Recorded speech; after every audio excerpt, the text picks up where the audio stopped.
Uzodinma, a very quick one. This is a fulefu. Now, I video 2 days ago or 3 days ago. Another video seen on the angels on live video. Na you know na zuzuari na push. On here. Then people told me no. My town. Na aga agba no mo na. Na aga agba no mo no. In fact, he aga agba no mo no. You know, he was so proud of it. He was so proud of it. Umuno had this, umuno had that. Non so kwa jikwe anagande madala ha. Non so kwa jikwe meke. Aga abo umuno ha. Umuno ha di ready. Aga abato umuno ha. This and that and this. Obi meshala. This guy should do his informant in peace. He is not the only informant I he is not the only informant DSS in Nkoja the only informant police in Since he had decided to play informant, in peace now. Issue. Nobody is struggling informant with him.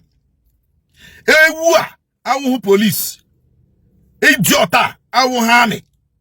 Efulefua awu DSS. But agaba. As if he's a military man or he's a police officer or is this, you know, exposing even when the police one damage or email. I don't put on social media. Leno you jibere informant.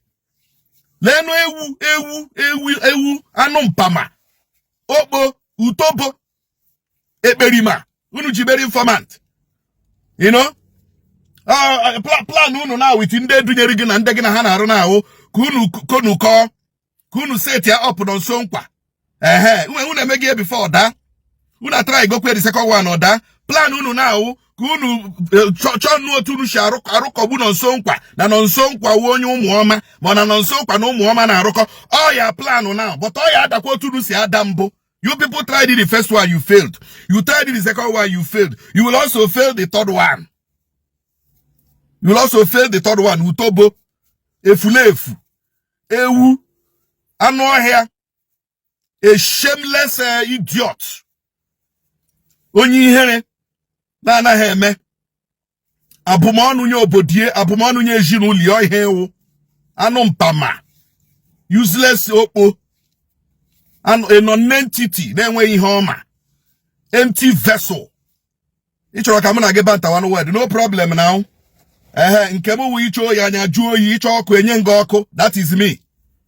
But I want to tell you that unu ndị na planu to rukogbu no nso nkwa with umuoma, with unknown gunmen, you will fail. You have been failing, no?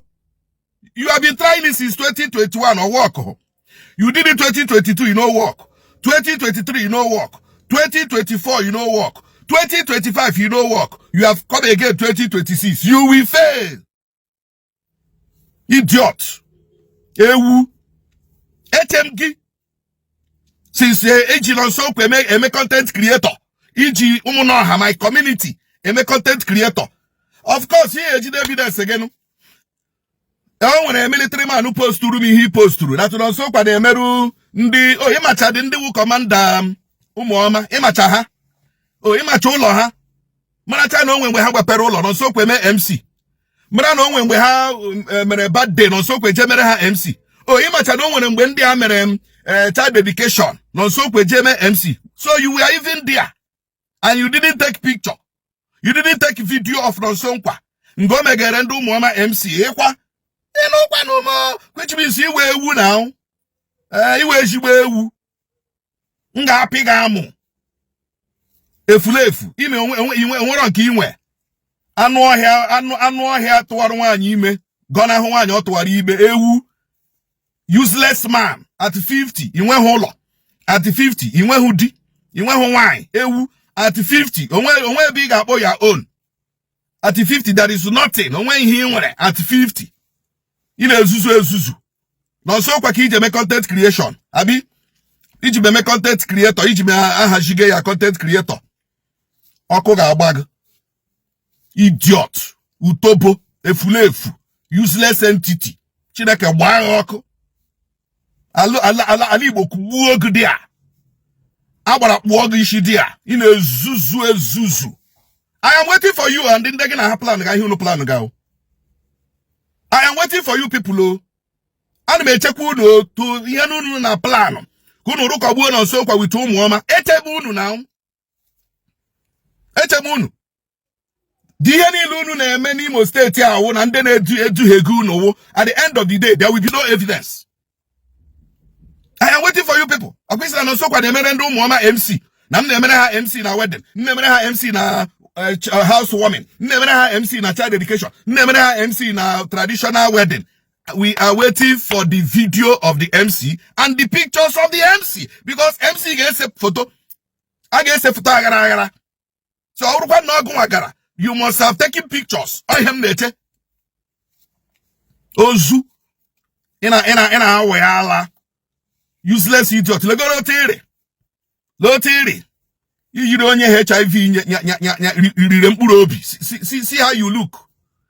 Lotu ihe otiri otu mmadụ kwesịrị ịdị ina ezuzu useless idiot at 50 onwe ihe eche na ezuzugharị ị na-eme informant gị mee ya peace now hapụkwa na ị na-emebe onwe gị ndị na-eme informant ada ama ha even so if somebody is an informant you will not know but you are see how you are exposing ihe megele ndị army ihe megele ndị police all because inwe sense empty brain illiterate na-aga school ewu achọrọ ọsọ na Turkey onye oshi idiot anụ mpama ewu otobo efulefu ekperima.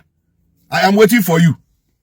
Ịchọ oyi anya jụ oyi ịchọ ọkụ enye m gị ọkụ Chineke gbaa ọkụ dị a ezuzu gbuo onwe gị onye nzuzu ozu rubbish.